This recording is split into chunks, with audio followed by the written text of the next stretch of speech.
Alô?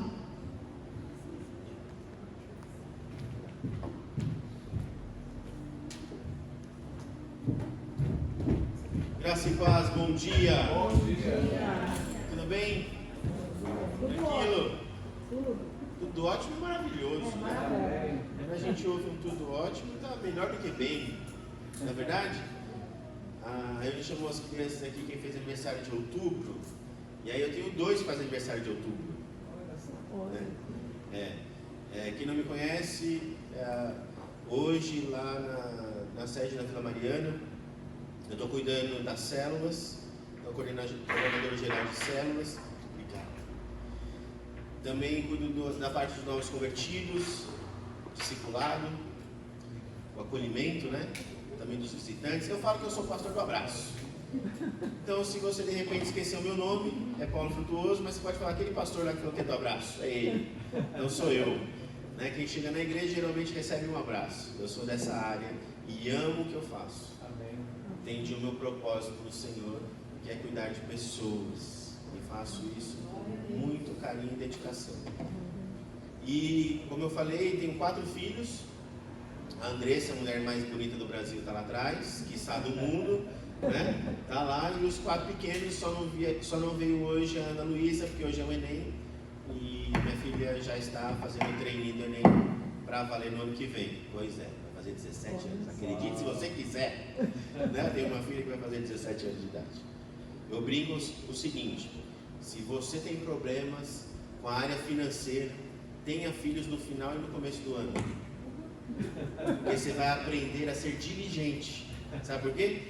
O Pedro faz aniversário dia 3, dia 12 é dia das Criança. dia 30 é aniversário da Sofia. Aí em novembro a gente respira. Dia 12 é aniversário do Vitor. Dia 25 é?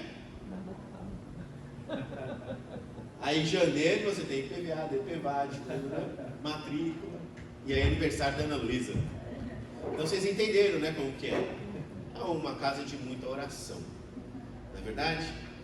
E eu queria dizer para vocês que é um privilégio estar aqui. Fazia um tempinho já que eu não vinha, né? Fazia já um tempinho. Então eu estou matando a saudade de Americana. E eu falei assim, nossa, nunca vim aqui com um tempo tão fresco como está hoje. Geralmente eu venho dar um sol para cada um. Né? Eu estou me sentindo aqui tranquilo, mesmo, de boa. É muito bom ver vocês. E demais, todos envolvidos, né? Louvando, tal. Né? Que tremendo isso. A bateria, então, sensacional. Assim. Deus usa de forma ímpar. Gente, é uma alegria mesmo no coração, sabe? Eu fiquei pensando ali, e quando o apóstolo Paulo, ele escreve das suas cartas, e escreve a Filipenses, falando assim, olha, eu ouvi falar de vocês que estão firmes e atuantes no Evangelho, e ver isso assim é muito gratificante. Amém. Eu, Francisco? Né, Fran? Sensacional. É maravilhoso isso. O coração se alegra de poder ver isso, né? E hoje fui convidado para trazer a palavra. Então eu espero que você amarre o seu cinto, se prenda na cadeira, né? Porque nós vamos falar de Hebreus. E Hebreus é uma carta assim extremamente peculiar, diferente, sensacional. Então que Deus me dê graça para que vocês possam, de forma como eu fui impactado, ser impactado por essa passagem. Nós estamos com um tema anual que é amadurecer é o que a gente vai falar agora em novembro. O tema é João 15, o tema do ano, chamados a permanecer, né? Chamado a permanecer, João 15. Esse é o nosso tema anual. E aí cada mês nós temos ali o subtema. O mês passado nós falamos sobre tempos difíceis. Os discípulos que permanecem, né, vencem os tempos difíceis. Esse mês nós vamos falar amadureçam, chamados a permanecer e amadurecer. Tudo bem? Amém. Então se você puder, abre a sua Bíblia em Hebreus 5 e deixa aberto aí. Nós vamos hoje ler alguns textos. Hoje a gente vai ler texto, hein? Mas antes da gente começar pelo texto, me chama a atenção o tema. Como que a gente pode definir maduro? Madura. Como que a gente pode definir que uma pessoa é madura? Eu fiquei pensando nisso, sabe? Pela idade?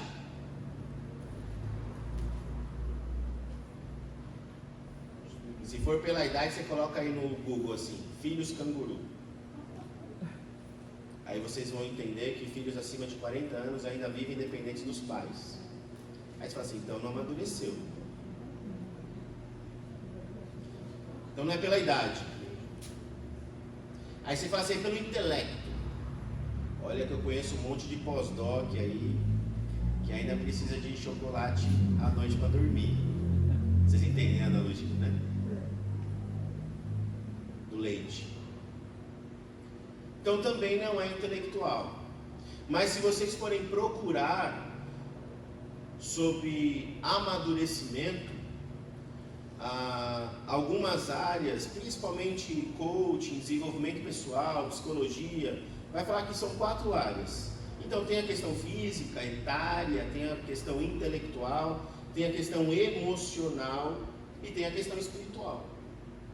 Hoje a espiritualidade ela está em voga, né? No mundo corporativo, em todos os lugares, se fala muito de precisar ser consciente de quem você é. A pessoa que é madura, ela aceita desaforo. E ela passa por situações de maneira com que ela não é abalada emocionalmente. É inteligente, né? Hoje se fala sobre a inteligência emocional. Não é verdade? É isso que hoje o mundo coloca como uma pessoa madura. Conhece pessoas assim? Pensa aí. Quem é uma pessoa que você fala assim, uau, é ele, é ela. Olha, a pessoa recebe um feedback. O pessoal fala que feedback é pão fresquinho, né? Então dá na hora. Ela fez alguma coisa errada, a pessoa vai lá e fala assim, olha, você fez isso errado. Ela fala, obrigado por ter falado para mim, vou melhorar. Essa pessoa é uma pessoa madura, né? Uma pessoa imatura faz o quê? Errei nada não, é o seu ponto de vista. O imaturo ele rebate, ele confronta, ele leva para o pessoal. Ele não entende que o que foi falado foi sobre o que ele fez. Ele traz como se fosse dele, está se falando dele. E aí, conseguiram identificar? Sim ou não? Uma pessoa madura? Conseguiram? Conseguiram identificar alguém maduro? Pode ser vocês mesmos, né? Conseguiram? Sim. Mais ou menos, né? Olha, uma pessoa bem vivida falando mais ou menos. Isso nos chama a atenção. Hoje nós vamos falar sobre isso, maturidade. E é interessante que Hebreus 5, o autor vai falar sobre maduro. Só que ele vai dar uma bronca aí. Então o pastor Fernando me chamou no dia da bronca para pregar. Olha que beleza. Quando é pregador de fora, pode falar da bronca, né? Tranquilo, porque você vai embora mesmo, não fica. Mas eu volto. Irmãos, Hebreus é uma carta que não tem um autor definido. Você perguntar assim, quem escreveu Hebreus? Alguns vão falar, foi Silas, foi Apolo. Tem umas versões que vão falar até que foi Priscila. Então não tem uma definição. Porque alguns vão falar assim, olha, mas é Paulo o autor de Hebreus, né? Ele virou um livro, uma carta canônica, porque entrou nos escritos de Paulo, mas ela tem as suas dúvidas sobre ser uma carta paulina, porque Paulo geralmente ele é muito abrupto, ele muda de assunto, está falando de uma coisa, fala de outra, aí depois ele volta para a parte emocional, fala do espiritual, comportamental. Paulo é assim, dinâmico. Hebreus não. Hebreus é muito bem escrito e definido. É tremendo. Por isso que eu falo que é uma carta peculiar. É tremendo, Hebreus. Então a gente não sabe. Mas uma coisa a gente sabe. Hebreus foi escrito para judeus messiânicos. Judeus que se converteram.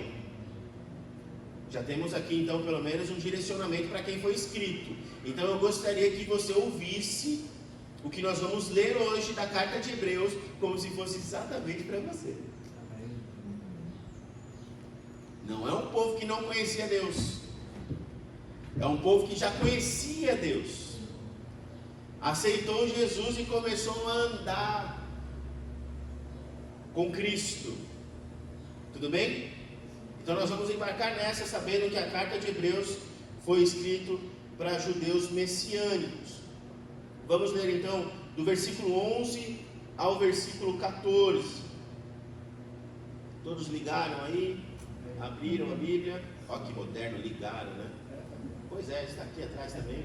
Rádio, ó, sensacional. Quanto a isso, temos muito o que dizer. Coisas difíceis de explicar, porque vocês se tornaram lentos. Algumas versões vai falar tardios. No grego original é preguiçosos, indolentes, para aprender. De fato, embora a essa altura já devessem ser mestres, vocês precisam de alguém que lhes ensine novamente os princípios elementares da palavra de Deus. Estão precisando de leite e não de alimento sólido. Quem se alimenta de leite ainda é criança, não tem experiência no ensino da justiça. Mas o alimento sólido é para os adultos, os quais, pelo exercício constante, tornaram-se aptos para discernir tanto o bem quanto o mal. Antes da gente mergulhar nesse texto, olha como começa o versículo 11. Quanto a isso, ou seja, a gente aqui vê que ele está retomando o assunto, certo? Então ele está falando assim, olha, quanto a isso que eu falei para vocês, eu tenho muita coisa para dizer. Então eu gostaria de voltar um pouco no texto para explicar o porquê o autor de Hebreus aqui agora viu uma dificuldade das pessoas de entender, tá bom? O que foi difícil? O que é difícil para ele explicar para as pessoas que estão ali ouvindo ele? Vamos voltar 3 versículos. Versículo 8. Embora sendo filho, aprendeu a obediência pelas coisas que sofreu, e tendo sido aperfeiçoado, tornou-se o autor da salvação eterna para todos os que lhe obedecem, tendo sido nomeado por Deus sumo sacerdote, segundo a ordem de Melquisedeque. Assunto difícil, o autor fala. E difícil ainda mais para dizer para vocês, porque vocês estão tão preguiçosos de ler a palavra. O autor já dá uma chamada aqui, né? Por que é difícil isso, irmãos? Aliás, quando nós vamos ler Hebreus vai mostrar o sumo sacerdote de Jesus. Vai mostrar justamente Jesus como esse intermediador. Existem 3 ofícios do nosso Senhor na palavra de Deus: Rei, certo? Messias e sacerdote. Como rei, ele demonstra que ele veio à terra para ser governador. Ele é governante da vida. Ele é dono da vida. Ele é o autor da vida. Ele é o nosso rei. Reina em mim, Senhor, não é? O louvor tão conhecido. Vem reinar em mim. Ele é rei. Mas ele também é Messias, o Filho de Deus. Quando ele se manifesta como Filho de Deus, ele está falando assim: eu sou o Salvador. Eu vim para salvá-los. Eu sou aquele o enviado, de tanto que vocês ouviram falar. Então os judeus estavam muito bem alinhados com esse conceito, contra o rei que veio para governar, e a expectativa de muitos era que ele destronasse Roma, mas ele não veio para isso.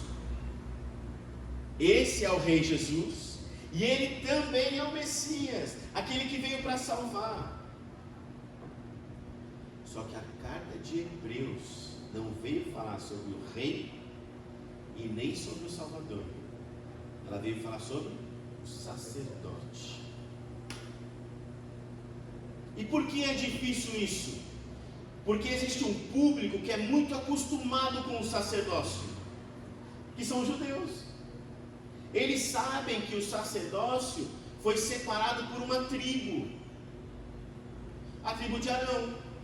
Olha, dali vai vir toda a linhagem de sacerdote.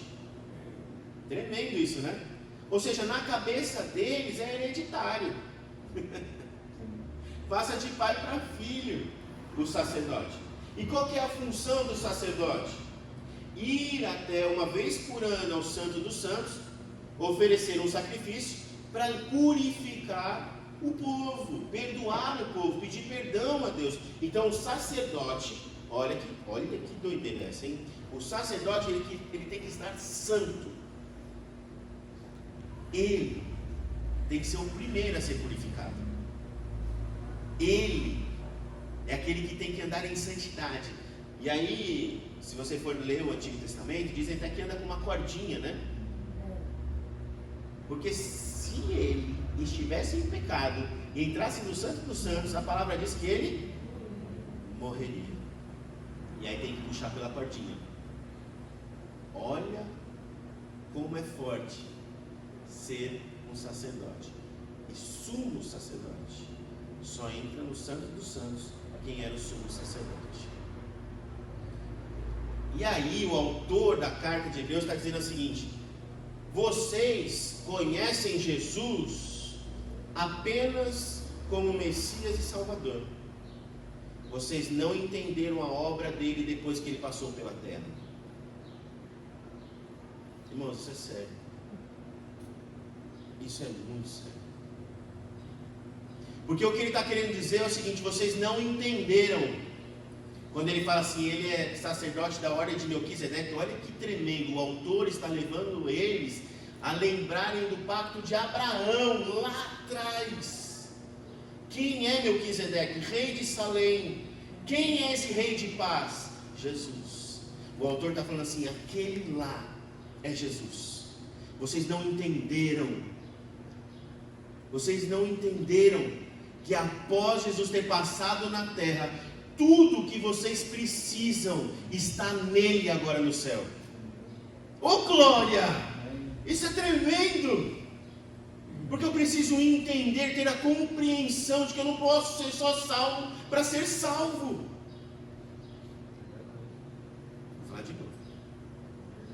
Eu não posso ficar na compreensão de que eu sou salvo para ser salvo. Tem muitas outras coisas. Jesus me deu libertação. Jesus me deu cura. Ele foi o sumo sacerdote que entrou no Santo dos Santos e se doou. Ele se entregou e levou sobre si todas as nossas dores. Mas ainda nós sofremos de ansiedade. Nós ainda sofremos com preocupação.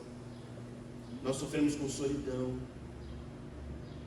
Nós sofremos tanto com a nossa parte emocional. E aí eu posso falar que nem o autor, porque ainda nós só conhecemos ele como Salvador.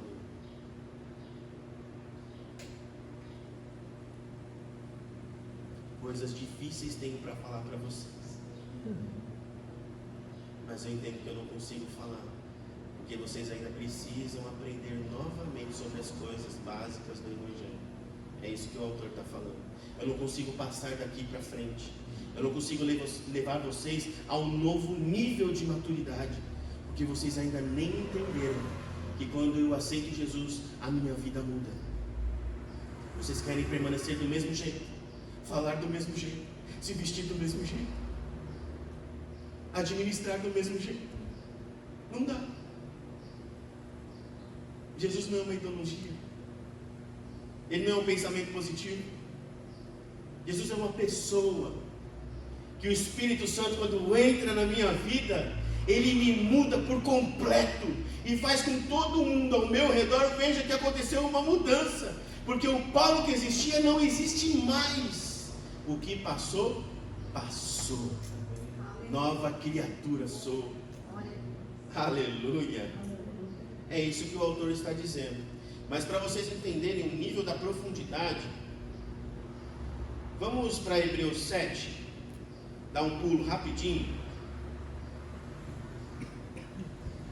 Hebreus 7, veja. Hebreus 5 ele fala assim, olha, eu não vou conseguir falar para vocês. Então Hebreus 5 ele não fala. Hebreus 6 ele fortalece a ideia de que as pessoas estão se esfriando. E aí Hebreus 7 ele começa a falar sobre o sacerdócio. E aí eu queria ler com vocês rapidinho do versículo 15 em diante, até o fim. Só para a gente pincelar aqui o que ele estava querendo dizer para eles, mas ele demorou 2 capítulos para entrar nesse assunto. Olha que tremendo. O que acabamos de dizer fica mais ainda claro quando aparece outro sacerdote semelhante a Melquisedeque. Alguém que se tornou sacerdote não pela lei, não pela linhagem, não pela hereditariedade, mas segundo o poder de uma vida indestrutível. Por isso, sobre ele é testemunhado: você é sacerdote para sempre, segundo a ordem de Melquisedeque. Abra um Salmo 110, por favor. Salmo 110. Vamos ler o Salmo 110. Escrito por Davi. Lembra-se que aqui a carta aos Hebreus está sendo escrita provavelmente no ano de 64 depois de Cristo. Davi viveu quantas centenas de anos atrás? 600, 700? 700 era Isaías? Até antes. Vixe, uns 900 mil anos atrás. Só para vocês terem uma ideia. Olha o que o Salmo 110 diz: o Senhor disse ao meu Senhor: assente-se à minha direita, até que eu faça dos seus inimigos um estrado para os teus pés. Vamos ler. O Senhor estenderá o cetro do seu poder desde Sião, domine no meio dos seus inimigos. Ou seja, Deus como governador. No dia da sua batalha, o seu povo virá voluntariamente, com santo esplendor, desde o romper da alvorada. Os seus jovens virão como o orvalho. Esse é o Rei Jesus. O Senhor jurou e não se arrependerá: você é sacerdote para sempre, segundo a ordem de Melquisedeque. Olha o que o autor de Hebreus faz. Davi escreveu sobre aquele que viria a ser o Rei dos Reis, o Senhor dos Senhores. Davi já sabia quem se assentaria à destra do Pai, que não era ele. Vem da linhagem dele ainda, né? Se a gente ler o livro de Ruth, que muita gente fala assim: para que serve o livro de Ruth? Vai para os últimos versículos, e ali a gente vê que nasceu o pai de Davi, e de Davi vem Jesus, sacerdote segundo a ordem de Melquisedeque. Olha só porque o autor está falando assim. É muito difícil explicar isso para vocês, é muito complicado, porque vocês precisam entender. Vamos continuar aqui em Hebreus, versículo 18. A ordenança anterior é revogada, ou seja, agora não é mais pela lei dos sumos sacerdotes, não é mais pela linhagem de Arão, porque ela era fraca e inútil, pois a lei não havia aperfeiçoado coisa alguma. Todo ano, eu vou ler porque ele vai falar isso. Sendo introduzida uma esperança superior pela qual nos aproximamos de Deus. Isso não aconteceu sem juramento. Outros tornaram sacerdotes sem nenhum juramento. Mas ele se tornou sacerdote com juramento quando Deus lhe disse: o Senhor jurou e não se arrependerá: você é sacerdote para sempre. Jesus tornou-se por isso mesmo a garantia de uma aliança superior. Ora, houve muitos daqueles sacerdotes porque a morte os impedia de continuar no seu ofício. São seres mortais, certo? Como nós. No entanto, Jesus, visto que vive para sempre, tem um sacerdócio permanente. Portanto, ele é capaz de salvar definitivamente aqueles que por meio dele se aproximam de Deus, pois vive sempre para interceder por eles. Você tem dúvida da salvação? Olha o que o texto está dizendo. Ele é capaz de salvar definitivamente. Salvo. Você é salvo. Portanto, é de um sumo sacerdote como este que precisávamos, santo, inculpável, puro, separado dos pecadores, exaltado nas alturas dos céus. Ao contrário dos outros sumos sacerdotes, ele não tem necessidade de oferecer sacrifício dia após dia, primeiro pelos seus próprios pecados e depois pelos pecados do povo. Ele o fez de uma vez por todas, quando ofereceu a si mesmo, pois a lei constitui sumos sacerdotes a homens que têm fraquezas. No entanto, o juramento que veio depois da lei constituiu o Filho perfeito para sempre. Aleluia. O autor está dizendo o seguinte: você não é mais escravo do pecado. Escuta isso aqui. Jesus pagou o preço. Não existe mais escravidão do pecado. Paulo, mas eu continuo pecando. Somos pecadores, mas não somos escravos do pecado. Quem está em Cristo Jesus decide pecar. É mais sério. Quando nós pecamos, é um acidente, porque estamos em Cristo Jesus e Ele é sacerdote para sempre. Ou seja, eu não preciso mais ficar me remoendo o tempo todo, porque Ele me perdoou e me limpou dos meus pecados, e agora uma vida de esperança faz parte de mim. Mas como que eu levo a minha vida? E aí nós vamos voltar agora para a carta, no capítulo 5 de novo. Como que eu levo a minha vida? Eu levo minha vida compreendendo que agora esse sumo sacerdote está no trono assentado, dizendo assim: o que você precisa é só me pedir. Me pede que eu te dou. Se você ler a carta de Tiago, o Tiago fala assim: o que você está sentindo falta de sabedoria? Pede que eu te dou. É bênçãos. Efésios vai dizer que há uma nuvem, né, de bênçãos circulando nas regiões celestiais, buscando.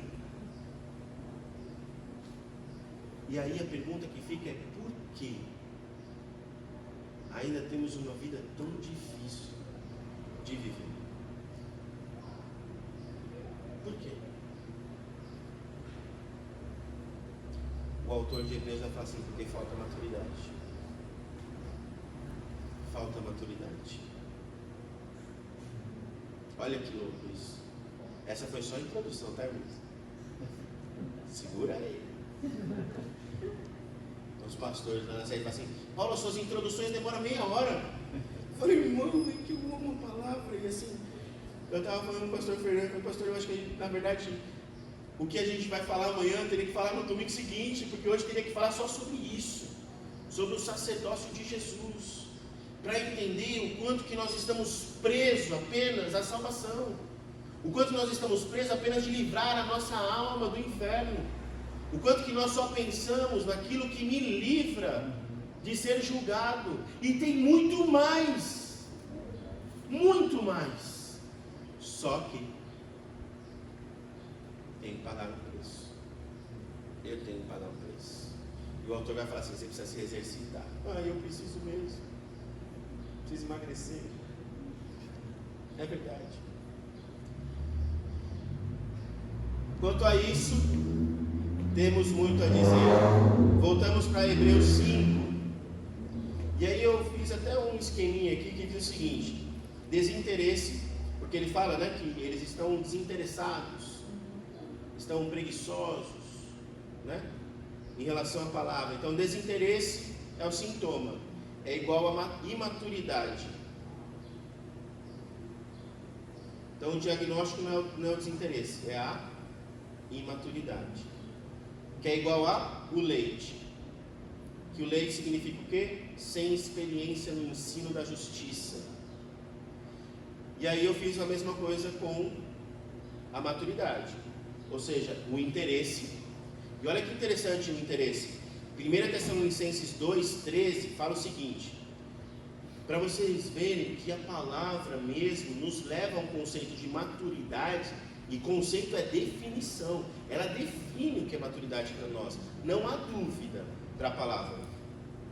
1 Tessalonicenses 2,13 diz assim: outra razão ainda temos nós, e essa carta escrita pelo apóstolo Paulo, para incessantemente dar graças a Deus, é que tendo vós recebido a palavra que de nós ouvistes, que é de Deus, acolheste não como palavra de homens, e sim como em verdade é a palavra de Deus, a qual com efeito está operando eficazmente em vós, os que credes.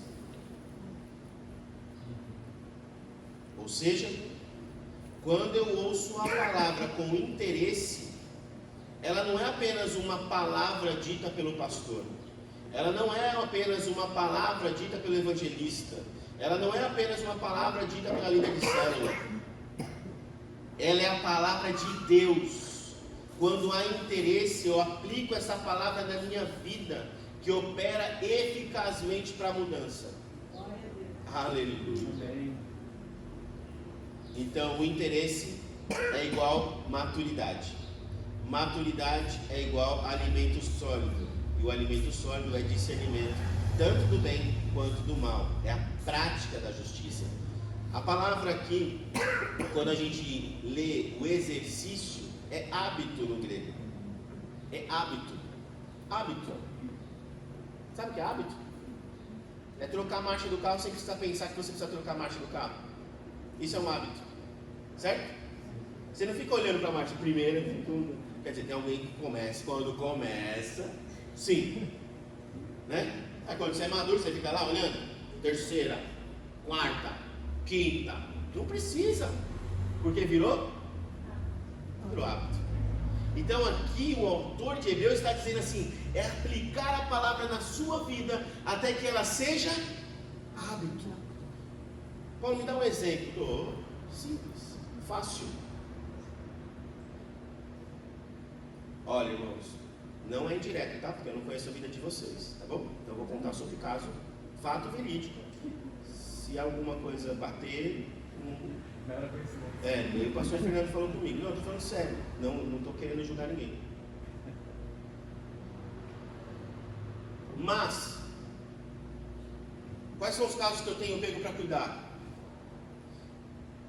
Casais principalmente. O casal chega assim para mim e fala assim: pastor, minha mulher ou meu esposo aceitou Jesus e quer se batizar. Eu falei: glória a Deus. Começa a fazer o discipulado. Vamos batizar. Glória a Deus. Aí chama para conversar. Falei: e aí, como é que você está? Estou bem, graças a Deus, ótimo.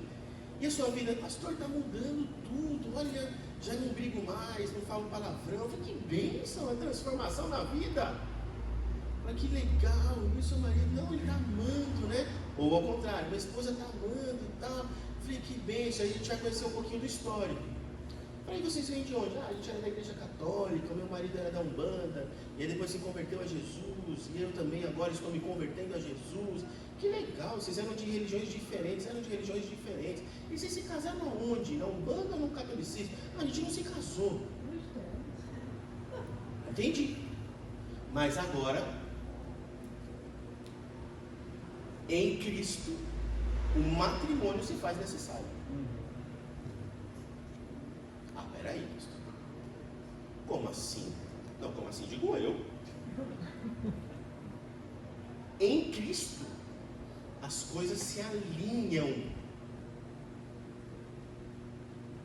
Se vocês fossem indígenas, eu ia falar, não sei como que é, né? Debaixo da cachoeira, sei lá, toma uma coisa, não sei qual que é o ritual. Se vocês fossem iglu, não sei se tinha que ficar debaixo do negócio de gelo. Mas no Brasil o casamento se faz como? No cartório. Vocês têm que ir no cartório e se casar. Ah, pastor, você vai ter que conversar com meu marido. Mas ele falou que seu marido era convertido? Então beleza, chama ele, é mais fácil. Aí senta o dito na minha frente: irmão, glória a Deus pela sua vida. Você evangelizou sua esposa, ela se converteu. Pois é, pastor, dá uma bênção lá em casa, não voa mais panela. Glória a Deus por isso. Irmão, agora eu quero fazer o casamento de você. Ah, pastor, casar?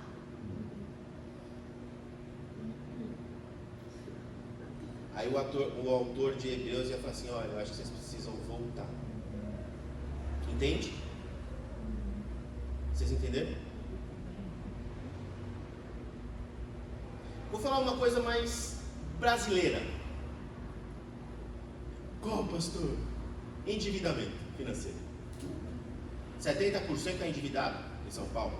50% está com o nome, 34% está com o nome sujo nos SPC Serasa. Ou seja, bem probabilidade que 30% daqui que nós estamos com o nome sujo. O que a palavra fala sobre isso? E fala sobre isso. A palavra fala mais sobre dinheiro do que amor. Jesus ele fala assim: olha, você que vai começar uma obra, antes. Pare. Sente. O sentar é o quê? Planeje. Veja se você tem dinheiro para acabar essa obra, senão nem começa. Jesus não conhecia o cartão Black. Ele não contava com as astúcias do cartão da Renner, da Casa Bahia, do Ponto Frio e de tantos outros. Certo? Aí a gente olha e fala assim, olha, eu estou falando isso de casos, tá, irmãos? A gente vai cuidar da pessoa e fala assim, então, irmão, você vai ter que se afastar um pouco do centro. Porque no quanto mais próximo do centro, as casas mais caras os aluguéis. Então, para você se adequar à sua vida financeira, você tem que ir para mais longe. Mais longe, eu vou pegar lá em São Paulo, tá? Metrô lotado, ônibus lotado. Vai. Porque esse é o preço a se pagar para fazer um exercício de acordo com a palavra de Deus. Isso não vai ser eterno. Isso vai se ajustar. Depois você vai guardar. Depois de um ano você vai comprar. Aliás, você vai ter depois herança para deixar para os seus filhos. Se fizer o exercício na palavra. É isso que o autor de Hebreus está dizendo para esse povo. Não dá para falar para vocês sobre o sacerdócio de Jesus. Vocês ainda não entenderam os princípios básicos do Evangelho. Ética, amor, humildade, simplicidade. Então a gente precisa voltar para depois falar sobre o sumo sacerdócio. Confesso que quando eu estava estudando essa palavra, só foi assim, em mim. Não é forte, irmãos? Não é forte? É forte. Porque eu mesmo, e aqui me coloco, já falei para o pastor Fernando isso, eu dou aula de mordomia. Aí quando eu vou falar de mordomia do corpo, eu falo, então. Eu já começo falando, me perdoem. Porque hoje eu sou negligente com o meu corpo. Entende? Nesse assunto, Paulo, volta e entende que o seu corpo já não é mais seu. O seu corpo é de Deus. E o que você está fazendo com o templo de Deus hoje? Está enchendo de açúcar, gordura, tupindo as veias. Entende? A palavra do Senhor é espada. E ela penetra no mais profundo. Para justamente mostrar para nós que se nós formos viver o que está escrito aqui, irmãos, nós não vamos mais dizer assim, por que comigo? Porque é consequência do erro. A gente vive consequências dos nossos erros. Ou pagamos pela consequência dos erros dos nossos pais. Ou de algum familiar que a gente vive junto. Porque pelo Senhor, nós teremos uma vida abundante de vida. Nós seríamos conselheiros de quem moram próximos de nós. Abençoadores de quem está na nossa casa. Entende? E não é verdade isso? É isso que ele está dizendo. Então ele vai dar alguns sinais. Agora vamos prestar atenção nos sinais? Quais são os sinais de que nós estamos ficando imaturos? Que isso pode acontecer com qualquer um, tá? Não. Primeiro sinal, apatia em relação à palavra. Ele fala assim, não tem mais prazer. Começa a falar sobre a palavra e já fala, de novo, essa pregação, de novo essa mensagem, mas ele já pregou isso antes, já falou sobre isso, já sei de cor a pregação, mas exercita? Se exercita mesmo, se não exercita, volta para a apatia da palavra. Sabe, aquela pessoa que vai louvar, mas o coração não consegue mais entender o que está sendo dito no louvor, quem está sendo engrandecido no louvor. Não tem mais quebrantamento de coração, não se põe diante da presença do Rei dos Reis, e entende que não é qualquer palavra, não é para qualquer pessoa. Nós estamos prestando culto àquele que segura o mundo com as suas mãos, aonde a palavra diz que é estrado dos seus pés a terra. Ou seja, é Ele, o Rei, o dono de tudo. O segundo sinal, senão vocês vão bater em mim, né? Vou andar aqui, senão. Nossa, ele está no primeiro. O segundo é incapaz de compartilhar a palavra. Não tem a ver com evangelismo. Porque é interessante o que ele está dizendo aqui. Ele não falou assim para eles, ó, essa altura já eram para vocês serem mestres. Vocês já ouviram tanto do evangelho que vocês já deveriam estar falando para todo mundo da família de vocês. Já era para vocês estarem replicando o que vocês vivem.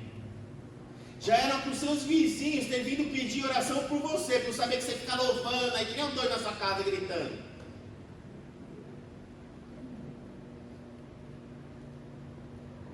O compartilhar com o outro demonstra que eu pertenço a alguém que mudou a minha vida e não dá para eu ficar quieto.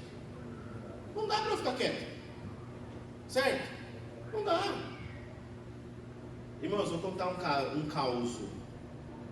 Eu trabalhava em multinacional, lá perto da Berrini, uma empresa grande. Hoje é a maior corretora do mundo. Aí tinha escritório aqui em São Paulo. E aí uma das executivas da empresa era minha líder, minha chefe. Me colocou numa situação. Tocou o telefone. E era um cliente específico. E tinha acontecido uma coisa específica. E ela falou, Paulo, atende e diga que eu não estou. Eu falei, minha fé está sendo colocada à prova. Dentro de mim, falando, eu não posso mentir. Não tem como. É contra. É contra. Não dá. Aí eu falei, então, eu vou falar que você está ocupada. Você não está trabalhando? Está trabalhando. Mas você fala que eu estou ocupada, a pessoa vai saber que eu estou aqui, talvez vai vir aqui. Aí chegou um problema meu. Brincadeira, né? Era da área, provavelmente eu teria que atender. Eu falei, então, mas é até aí que eu posso ir. Não posso passar daí. E eu falei, olha, ela está ocupada agora, se eu puder ajudar e tal, eu desliguei. Paulo, vem na sala conversar comigo. Eu falei, vou. Então é o seguinte, é top-down. Entende isso? De cima, ordem dada. Eu falei, então, é que eu sou crente. Crente não mente. Paulo, eu não estou nem aí para sua religião. Então, mas eu estou. Eu não posso. Porque aqui vocês me pagam um salário. Mas quem me deu a salvação foi Ele. Salário eu consegui em outro lugar. A salvação não tem outro para me dar. Ela chegou até aí na igreja depois. Mas não ficou. Mas eu oro por ela. Foi uma das melhores chefes que eu tive. Mas entendeu que fazia parte de mim. Não dava mais para tirar isso de mim. É parte integrante, sabe? Não condiz. Milita contra. E se a gente concede uma uvinha, depois vai o cacho, depois vai a videira, depois começa a acontecer as coisas na nossa vida, a gente fala assim, que Deus está fazendo comigo? Deus fala, na verdade eu não estou fazendo nada, eu poderia estar fazendo, mas é que você não deixa, você não pratica. Terceiro sinal, alimento para recém-nascido. Aqui o que ele chama de alimento para recém-nascido? O que ele fala que vocês estão precisando de leite? É o Evangelho. Nós nos convertemos sempre com a pregação do Evangelho. O que é o Evangelho? São as 4 leis espirituais, né? Existe um Deus. Deus me ama. Eu não sou suficiente para me salvar. E Ele enviou Jesus para perdoar os meus pecados. Essas são as 4 leis espirituais. Certo? Quando a gente vai evangelizar, fazer impacto de evangelismo, é isso que a gente fala para as pessoas. E o mais interessante, as pessoas aceitam. E o mais interessante, ela entrega os corações delas para Jesus. Elas são transformadas, elas são renovadas. Elas começam a se abrir, a entregar para Jesus, mudar as suas vidas. Você fala, agora vai! De repente começa a voltar, a retroagir. Sabe? Aí você fala assim, mas o que está acontecendo? O que houve? Não progrediu, não desenvolveu. O autor de Hebreus está dizendo o seguinte: não pare, não estagne. Existe alguma área de ensino na sua igreja? Entre nessa área de ensino. Existe algum programa de estudo na sua igreja? Entre nesse programa de estudo. Existe algum programa de discipulado? Vá você discipular alguém. Mas eu não sou teólogo, não precisa de teologia, meu Deus. Precisa apenas falar o Evangelho. Entende? Não pare. Então eu posso falar para vocês, irmãos, quando eu entro aqui e vejo todo mundo envolvido com tudo, eu falo, meu, o coração do pastor deve falar assim, que tremendo. A igreja entendeu, estão todos fazendo alguma coisa. É o corpo em movimento, é o corpo pulsando, crescendo, se desenvolvendo, é a família se cada vez mais junto. É isso que o autor está dizendo. Olha, então, já que vocês não fizeram isso, agora a gente vai ter que explicar para vocês de novo o Evangelho, porque a vida já não condiz mais com aquilo que vocês aceitaram lá atrás, certo? O Evangelho vai falar sobre a morte de Jesus na cruz, sobre a ressurreição dele e o perdão de pecado e a transformação. E aí assim, vocês transformaram, mas voltaram, se retransformaram. Nem sei se existe isso. Quarto, então vamos lá, só para a gente retomar. O primeiro sinal que a gente está ficando frio ou imaturo, apatia na palavra. Segundo, a gente não compartilha com as pessoas o que aconteceu conosco. Terceiro, ainda preciso voltar lá para o início do Evangelho. Quarto, não consigo aplicar a palavra às coisas da minha vida, inaptos no manejo da palavra. Ele vai falar o seguinte, no finalzinho dos versículos que nós lemos: o sólido é para os adultos, porque pelo exercício constante eles se tornaram aptos para discernir tanto o bem quanto o mal. Criança não sabe discernir entre o bem e do mal, certo? Ok? Ela recebe uma mensagem do WhatsApp de um amigo do trabalho dizendo assim: olha, você está linda hoje. Ela fala: obrigado, eu não ouço isso do meu marido. Ele fala assim: você não quer sair hoje comigo? Chamamos essa pessoa de criança. Não entendeu a malícia? Não entendeu? Né? Entende, irmãos? O adulto, aquele que quer alimento sólido, ele foge disso. Uma mulher desconhecida fala oi, ele bloqueia, ele nem responde, ele nem quer saber de onde é. Não conheço, tchau. Sou casado. E a mulher é a mesma coisa, certo? Tudo bem? É isso. Aparece o jogo do tigrinho na tela. Eu não vou apostar o primeiro porque fala assim: não, no começo eles me devolvem, eles me pagam, eu ganho dinheiro. E aí sai de lá perdendo o salário do mês. Imaturo, ingênuo. Isso tem viciado muitas famílias. Muitas famílias. Eu cuido do Celebrando a Recuperação na igreja. O Celebrando a Recuperação é um programa para pessoas com dependência, compulsão, traumas. E o que mais tem aparecido para lá são pessoas viciadas em jogos, que não conseguem se libertar dos jogos. Então tomem cuidado com isso. Tudo bem? Não seja imaturo para essas questões, porque não existe nada de graça, não existe nada fácil. Apareceu na sua tela alguma coisa que vai ser fácil, né? Toma babosa com mel, vai emagrecer 30 quilos em 8 dias. Aí mostra uma foto de uma pessoa gorda e uma pessoa magra. Eu já falo: eu quero essa babosa com mel. Aí minha esposa fala: não seja inocente, querida. Você tem que fazer exercício. Eu falo: não acredito. Porque é isso que ele está falando aqui, a gente tem que se exercitar. Olha que interessante, um teólogo uma vez contou uma coisa. Um pastor uma vez me disse, a maioria dos cristãos vivem a meio caminho. Como assim? Ele explicando para outra pessoa. Eles estão a meio caminho entre o Egito e Canaã. Eles saíram do lugar de perigo, que era o Egito, mas ainda não entraram no lugar de descanso e herança, que é Canaã. Eles estão a meio caminho entre a sexta-feira santa e o domingo da Páscoa. Eles foram salvos pelo sangue, mas ainda não desfrutam da novidade de vida da ressurreição. Não sejamos esses crentes que ficam pelo meio do caminho, amém? Amém? Em nome de Jesus. Em nome de Jesus. Indo para o fim, senão os crentes vão me matar.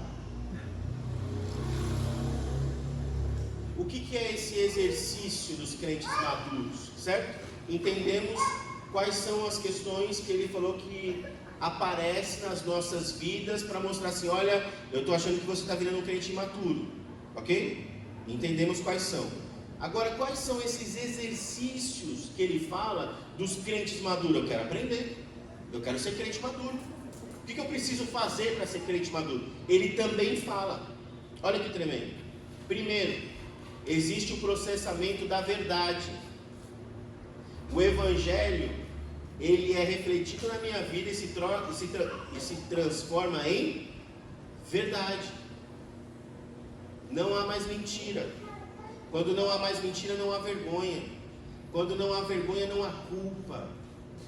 O diabo não toca. Vou falar de novo. Quando o Evangelho transforma a minha vida, vem a verdade. Quando há verdade, não tem mentira.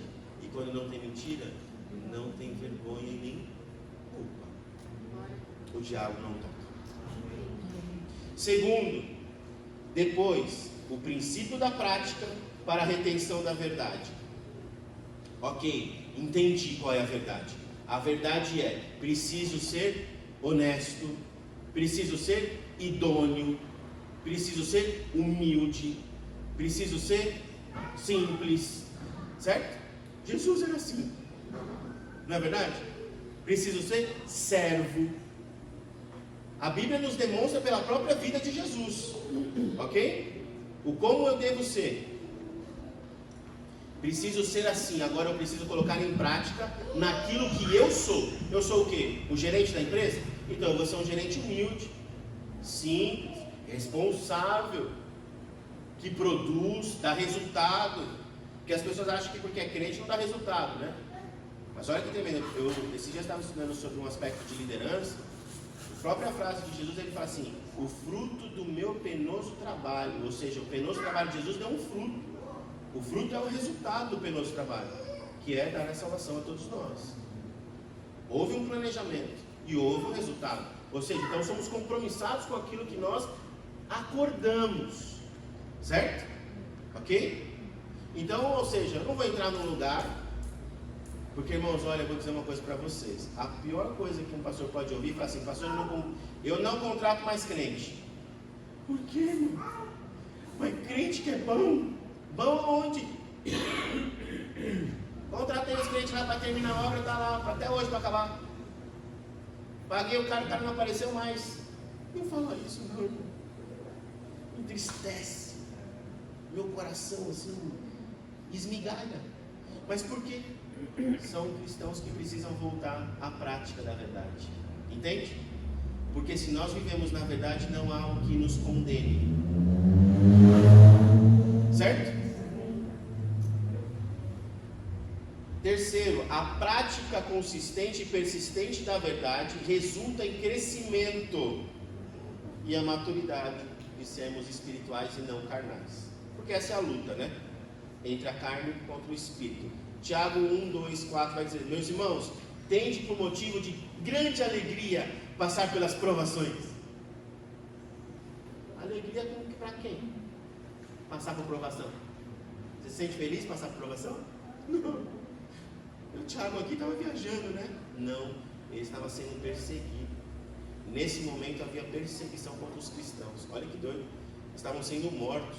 E aí ele escreve dizendo assim, Meus irmãos, tem de motivo de grande alegria passar pelas provações, sabendo que a aprovação da vossa fé, uma vez confirmada, produz perseverança, e a perseverança deve ter ação completa, para que você seja perfeito e íntegro, em nada deficiente. Ou seja, quando eu passo por uma provação, colocando a minha fé em prova, olha que tremendo, eu sou maduro. Você pode se colocar em pé, para a gente orar? Eita Jesus! Eita Deus poderoso! Ó, eu sei que tem muitas coisas aqui que dá para a gente ficar mastigando durante a semana inteira, não dá? Porque não dá para falar assim, eu sou imaturo. Mas eu posso dizer assim, nessa área aqui eu sou imaturo. Na área financeira eu sou imaturo. Na área conjugal, eu sou super maduro. Sou resolvido, não tenho problema. Na área de tentação, sou imaturo. Quando aparece uma coisa, eu caio. Entende? Não dá para dizer assim, completamente eu sou imaturo e completamente eu sou maduro. Talvez você não consiga falar isso, mas você consegue identificar áreas da sua vida que precisa ser entregue a Jesus para que você seja mais maduro. Amém. Assim como eu entreguei ao Senhor. Amém. Áreas da minha vida para que eu possa ser mais maduro. Eu gostaria de orar nesse momento, nesse sentido, para que você entregasse áreas da sua vida que você identificou. Durante esse processo aqui de ler a palavra, você identificou na sua vida áreas que precisam amadurecer. Precisam sair desse lenga-lenga. Vai, não vai. Certo? Precisa deixar de ser tipo meio termo, de morno. Não, precisa ser quente. Preciso definir. Quero ou não quero, tô ou não tô. Vou ou não vou, aceito ou não aceito.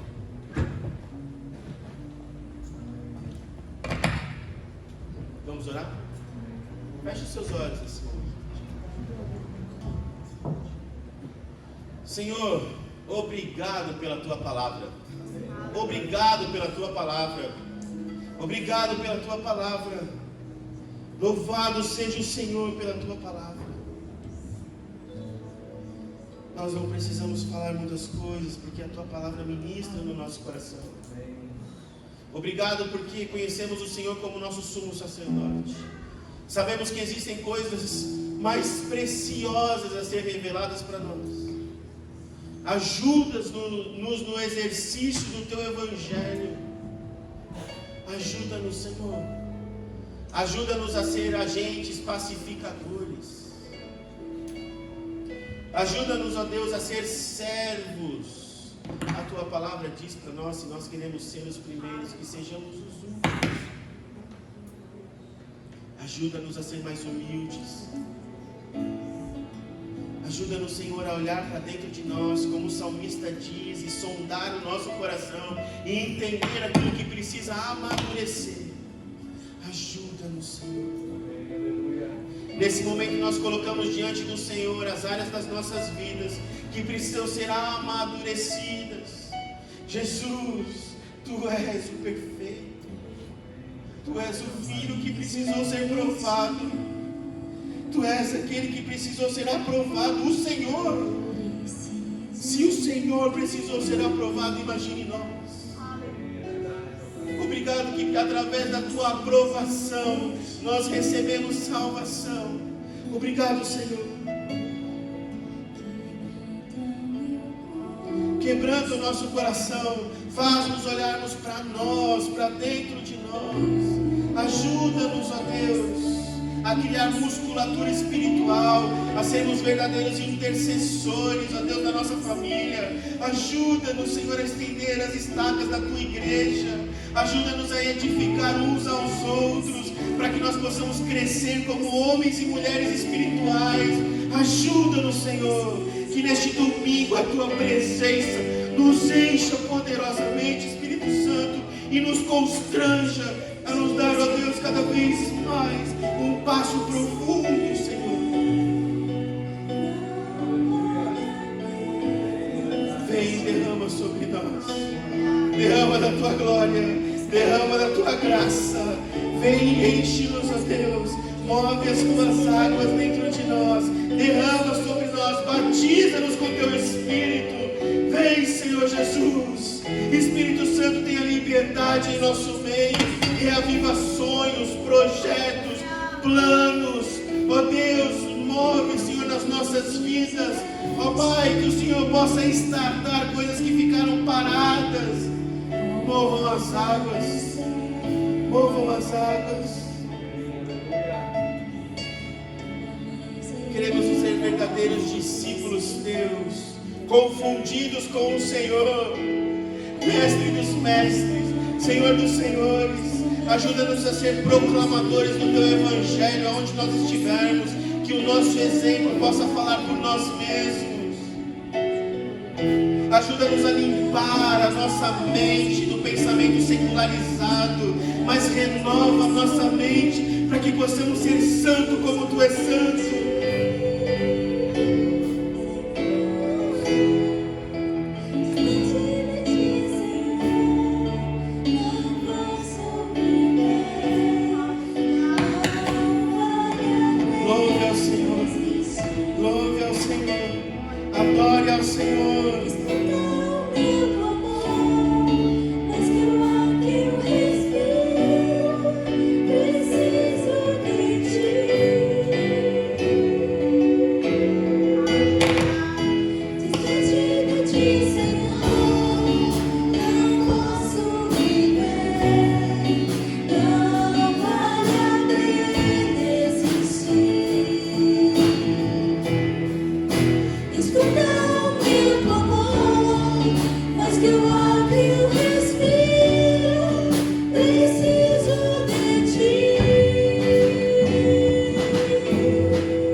Graças te damos, ó Pai, por esse momento, e te pedimos, ó Pai, nos dá sabedoria emocional, nos dá sabedoria espiritual e física, para não pecarmos contra Ti.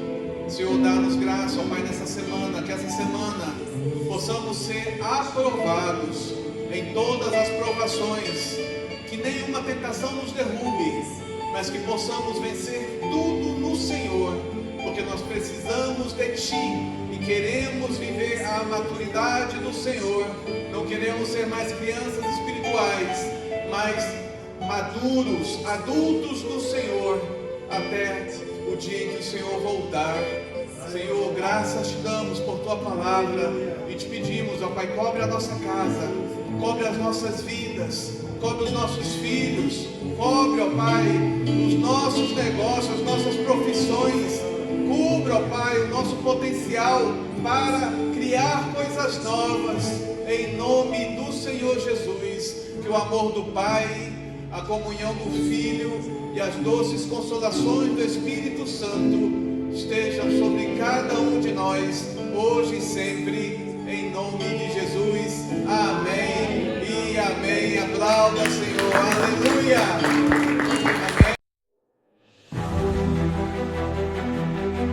Somos uma igreja viva, um povo acolhedor, uma comunidade de discípulos de Jesus que o ama, o adora e busca obedecê-lo.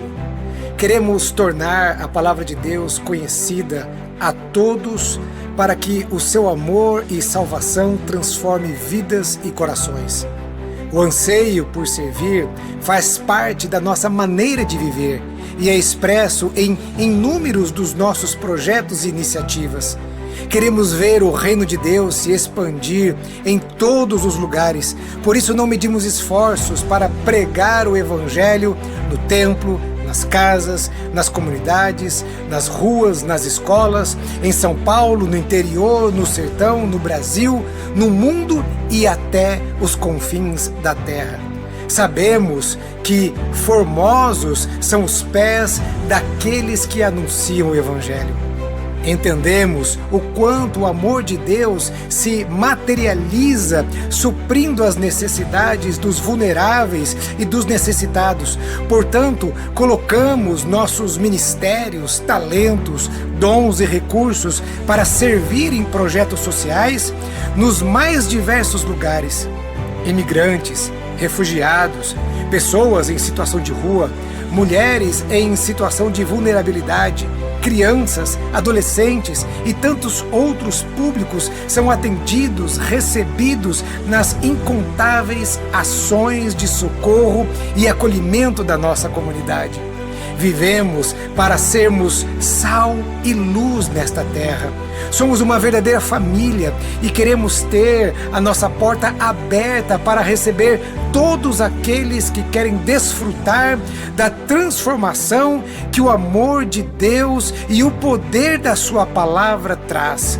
Ansiamos também por ver lares formados e que funcionam governados pela paz, pela alegria e pela justiça que faz parte do reino de Deus.